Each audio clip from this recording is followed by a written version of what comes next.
take your contacts out? Oh, okay. Unless I have, yeah, I don't have any water in here. Old man tip number 1, if you guys are nearsighted and you're almost 50 years old, take your eye correction out. It's essential. You'll see way better. Lighting and eyesight are everything, and since I'm losing mine, and I'm trying to beat old Jake here, I've got to make every little bit count. Last video I did about sharpening, I showed you how to round file. This is the same, just 5 minutes ago, Jed and I were out there and we did this test.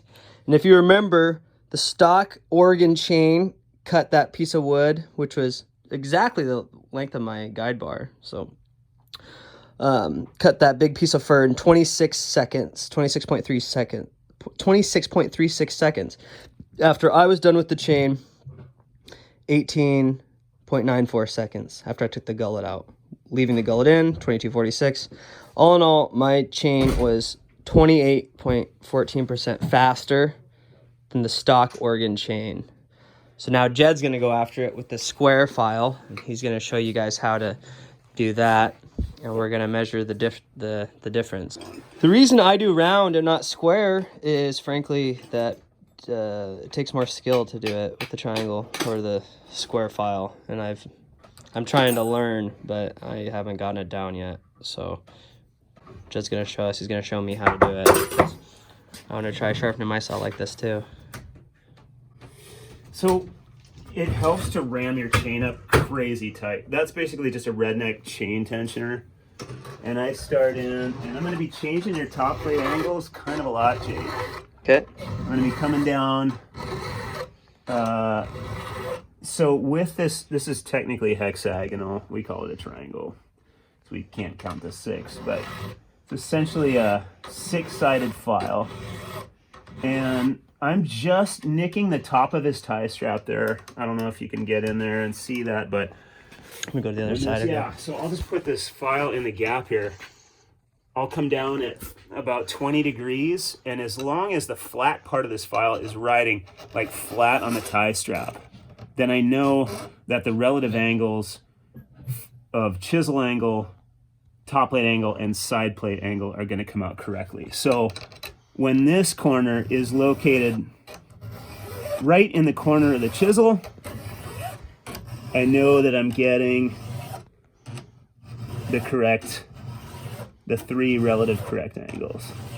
So I'm talking about a ton of material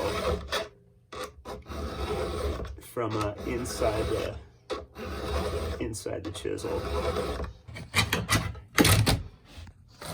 Full house is something else though. So see how he does that to get keep the chain from moving. Yeah, it just makes it so the chisels will not rock at all unless you're pushing really hard with the file. They'll just basically stay stationary, and it's much easier to align the file properly in the exact corner of the chisel. And that's a little bit, I'm not perfect. Like that top plate angle is technically a little bit too steep for square grind. That's more like 30 or 25. You're looking for about 20 maximum. Yeah, if I take a certain amount of gullet material out with like a little file, one of the diameters, what is it, 5/16? What do we sharpen the top panels with, Jake? 5/30 seconds. 5/30 seconds. I'll use that. And when I've done that, when I've dug out the proper ditch in my gullet, square filing takes me no longer at all. And I really like how cleanly it cuts, especially if you clean up a Dutchman in an undercut or something like that. It'll cut in at an oblique angle just really precisely. Right. Rather than like sometimes if you're trying to clean it up, the chain wants to kind of roll on the side of the angled piece of wood. It doesn't want to go in. Yeah, it'll flip your chain right off your guide bar very often with round. So you get smoother cutting. Did you do the whole chain? I did the whole right side. I'm flipping over to the left. Okay, so Jed flips it over just like I do. Yeah, this light's not perfect, but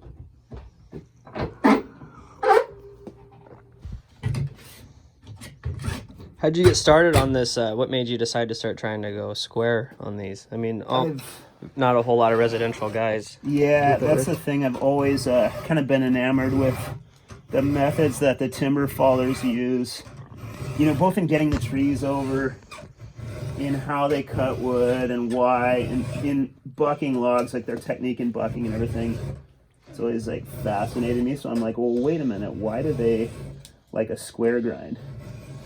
And I read, well, because it's faster. And I thought, well, like a little bit faster or what? And then when I learned how to do it, I couldn't believe the advantages gained, both in the cleanness of the cuts, just ease in using a saw, especially a top handle. I do this in my top handle chains, and I find that, man, it expends so much less effort on an old man to be able to reach out, maybe both hands on the top handle, but still you're just blasting through big limbs. Do you use the same file for the top handle as you do the big saw? Yeah, I do. These won't fit, the little Pico chain, these triangles won't fit in when the chisel's new, so I use like a goof file or even a double bevel file. But once the chain's down to like half-life, something like that, I will use the triangle. Just because it's kind of easier to use than the other square grinding files, like the goof file and the double bevel, but they all do essentially the same thing. So I want to try to get like a really clear understanding of like the angles that you're doing here. Yeah. So you're going at a downward angle. Right, that's about 20 degrees down on the file. Like if this is 0, yeah, that's roughly 20. Okay. A lot of people think of like 90. So this way, you're essentially 45. It's something like 40 degrees this way. But if you just think about bisecting a square, so 45 and 45, you're going to be really close. But because of trigonometry or something I don't understand, that ends up creating about a 20-degree top plate. And roughly, if you can see it from the side, Jake, okay, there's that little baby straight angle on the side there. And that comes out about 10 degrees kicked out this way, or almost 20, 10 to 20 degrees, something like that. Maybe, yeah, 15.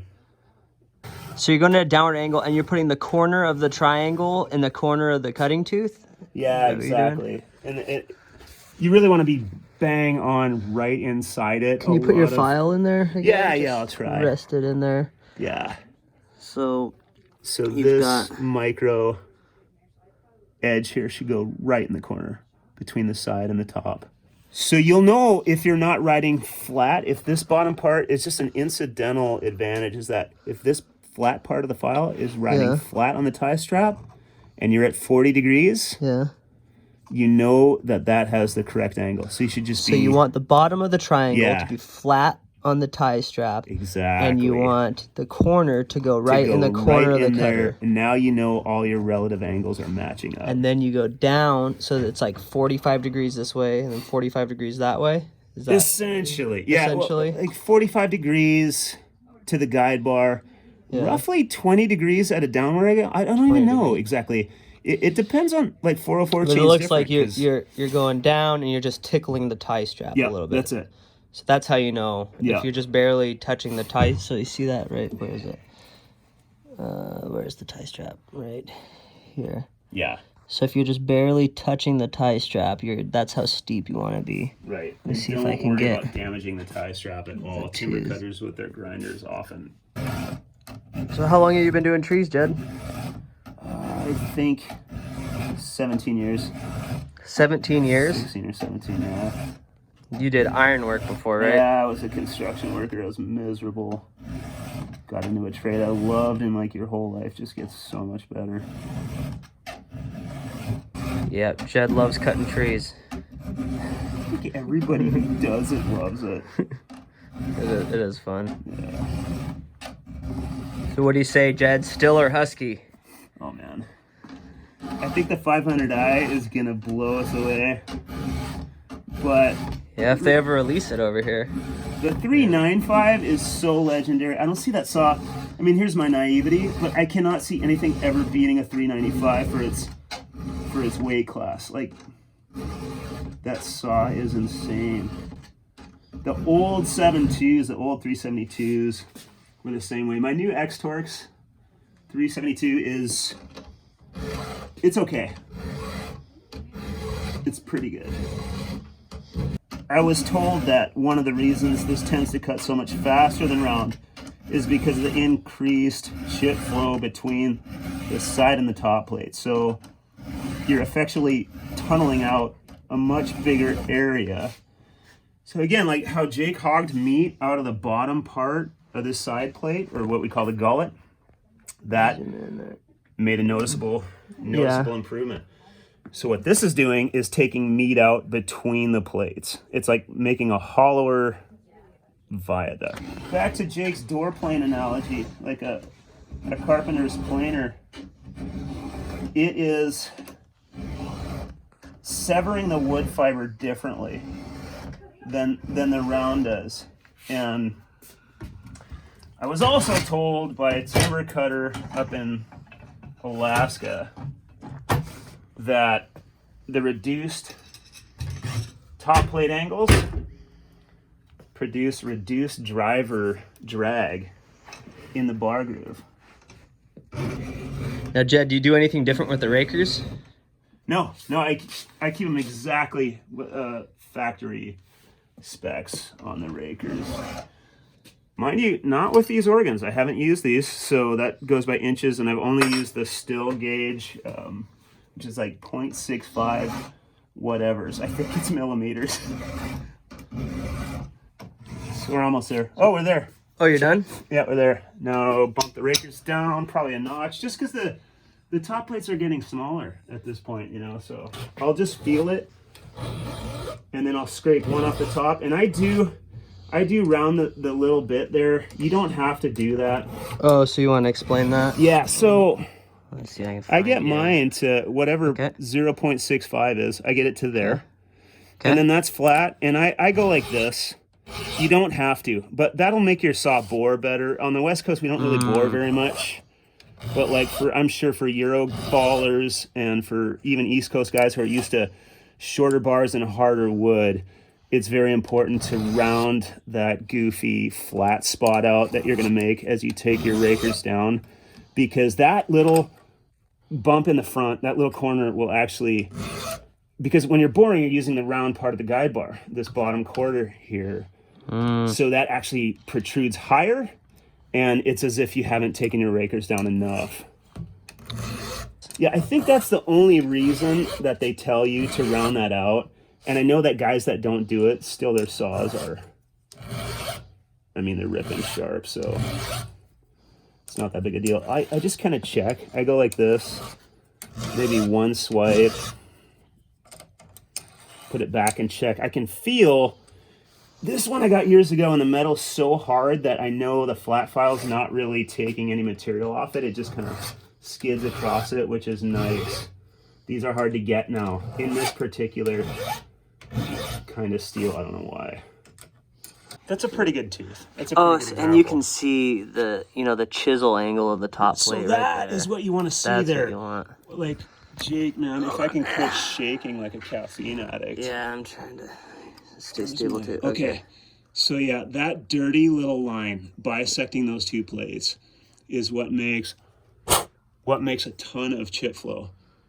That's also severs the wood grain a little more effectively, I was told. Yeah, man, Eastside's like awesome company. Like really awesome. Yeah, they are. Yeah, dude. Very few companies are gonna say yes to anything. It's like, what is the cheapest? You know? Yeah. It's like, can I get this? Is it more expensive? No. That's just the way treaty outfits are so much of the time. Yeah, they treat us pretty good. Yeah, we're there. So you're done. All right. She's there.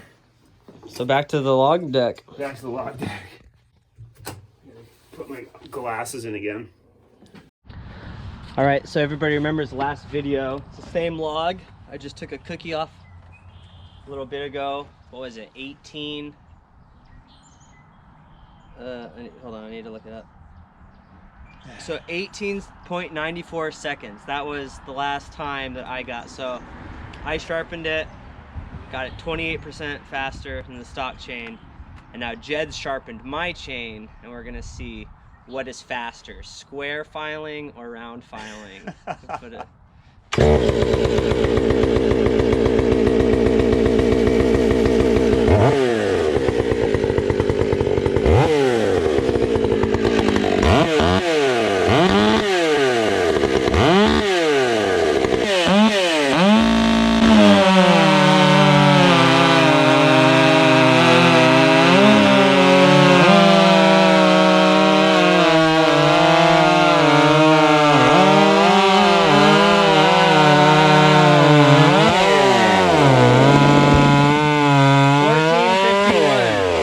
14:51. So what was mine? 18.